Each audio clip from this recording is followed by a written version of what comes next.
Don't be an idiot. It's going to get pretty bad around the world thanks to this guy. I guarantee you, when he dangles that power in front of them again, they will salivate and forget the price of milk and gas and bite it. Guaranteed.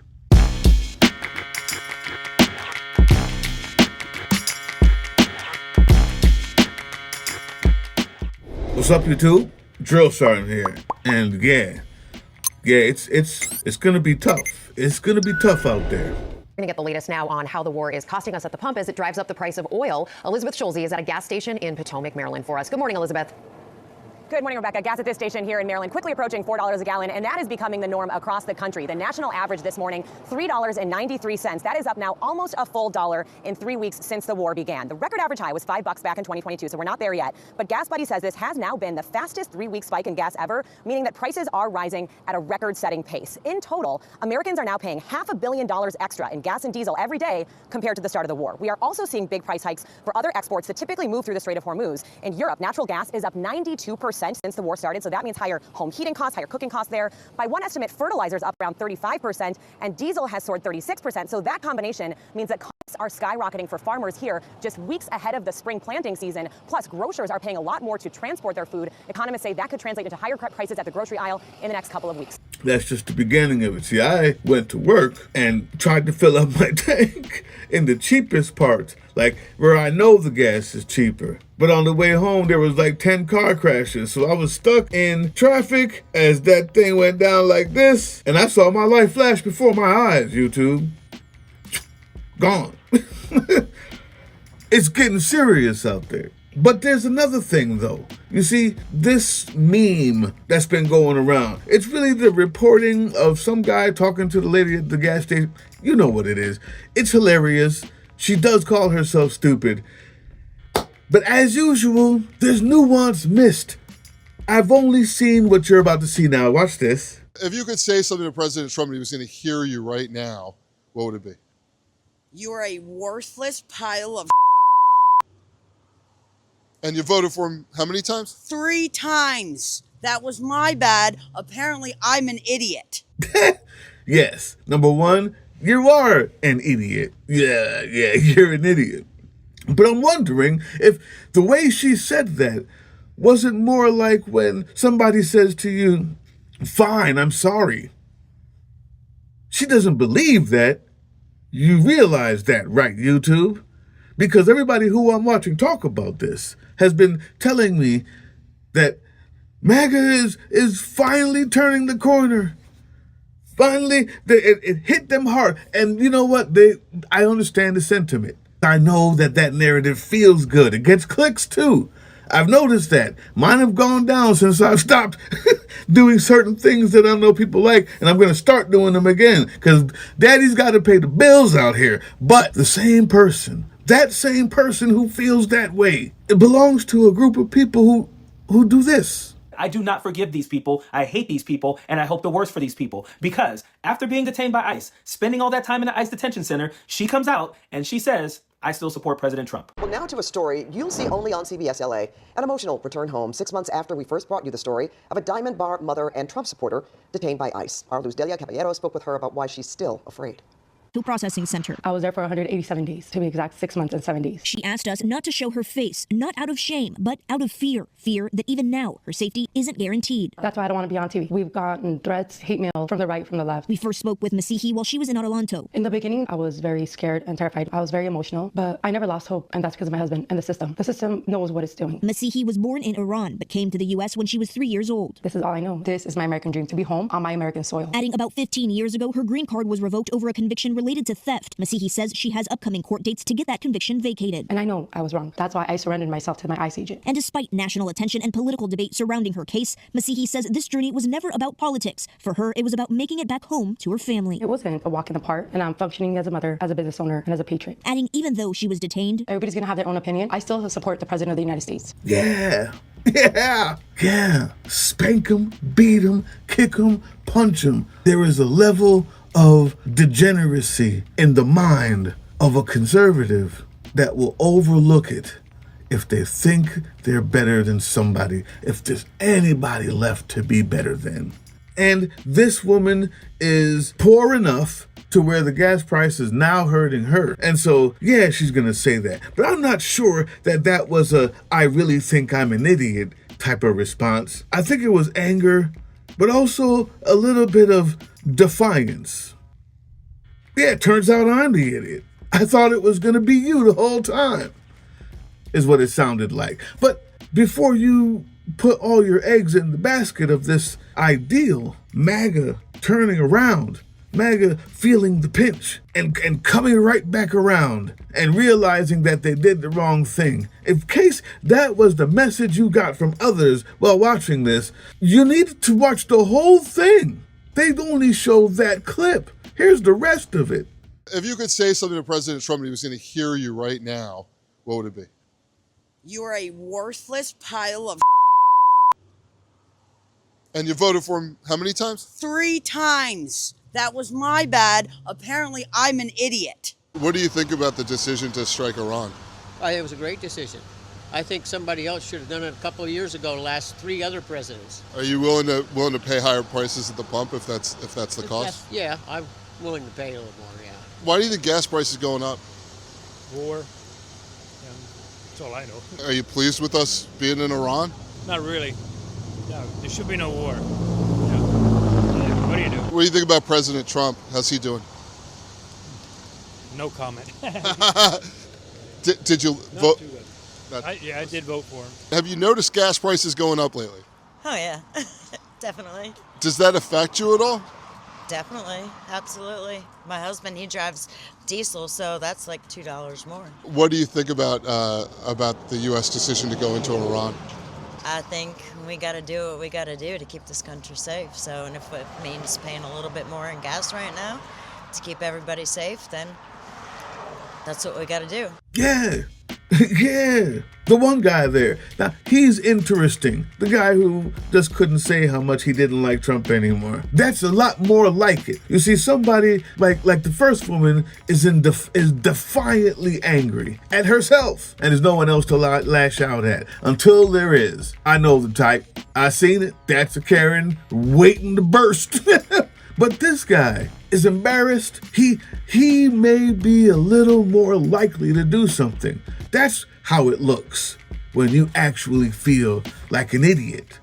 You're embarrassed about it. He's a little more likely, but he's also more or less a good representative of what they're feeling like.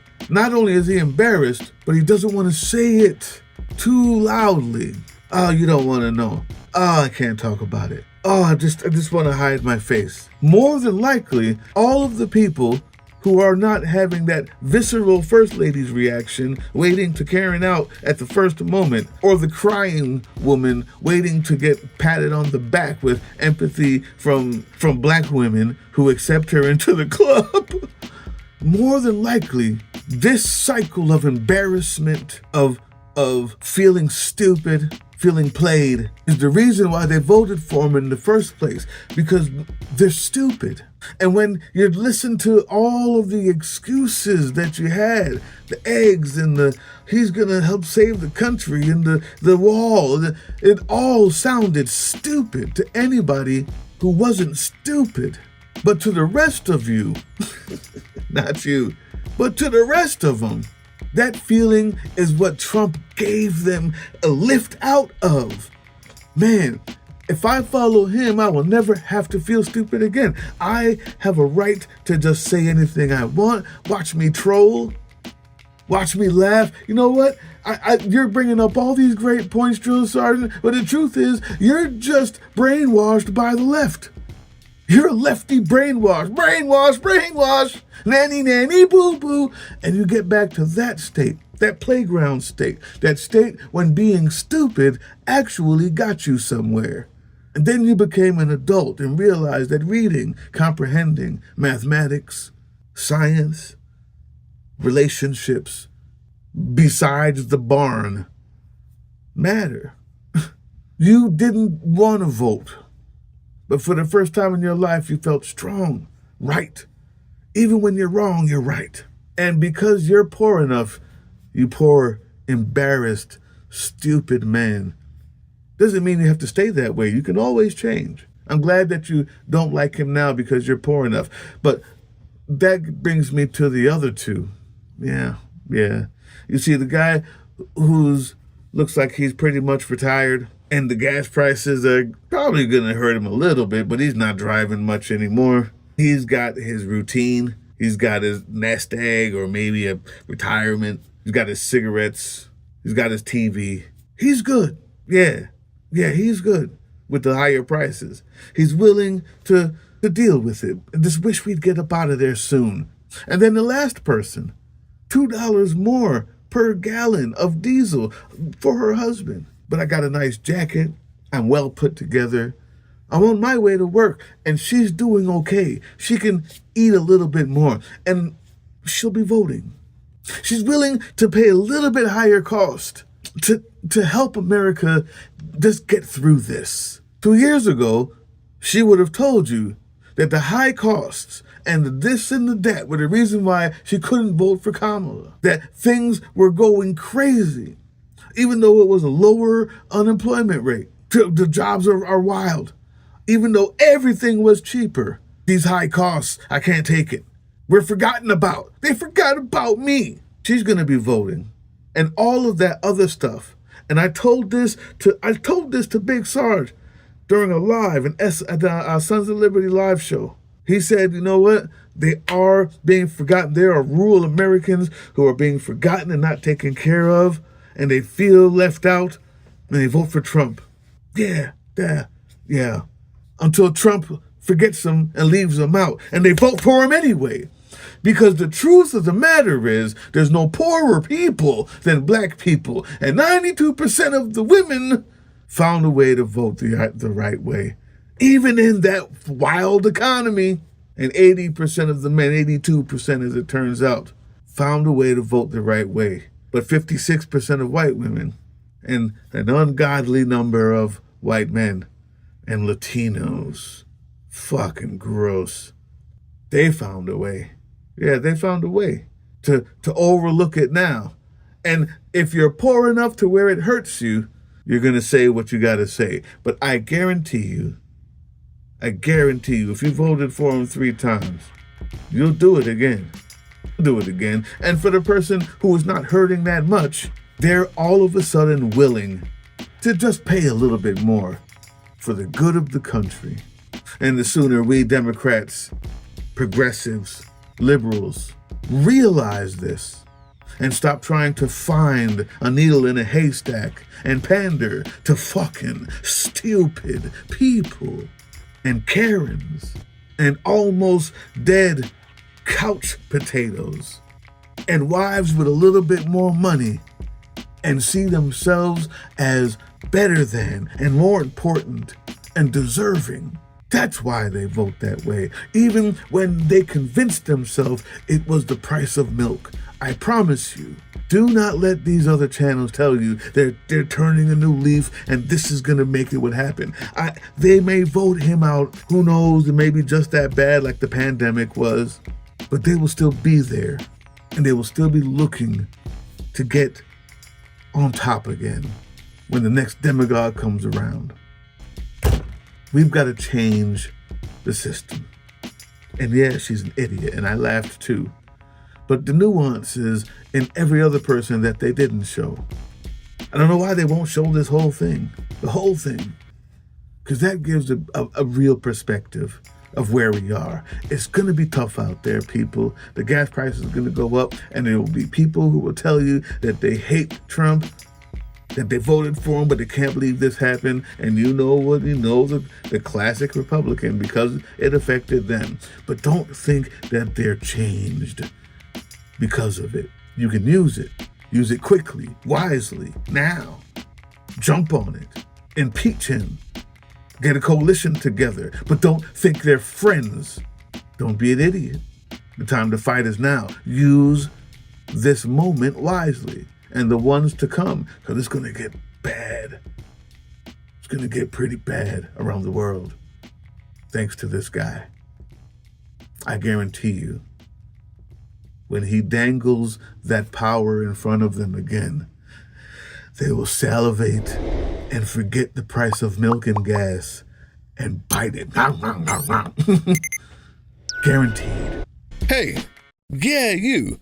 Before you click away to watch someone unbox a tactical toothbrush, let's talk about something real. Political Drain isn't just another content mill. We're a digital front in a very real war. Not with bullets, but with ideas, with action, and with solidarity. We pair urgent news with critical education. And we build community around actual resistance, not the hashtag kind. The kind that moves. But here's the thing. None of this is free. It isn't. Behind every video is time, labor, research, and some weird guy asking if we're gonna pay the hosting bill. And yeah, some of that money goes to things we can't necessarily say out loud.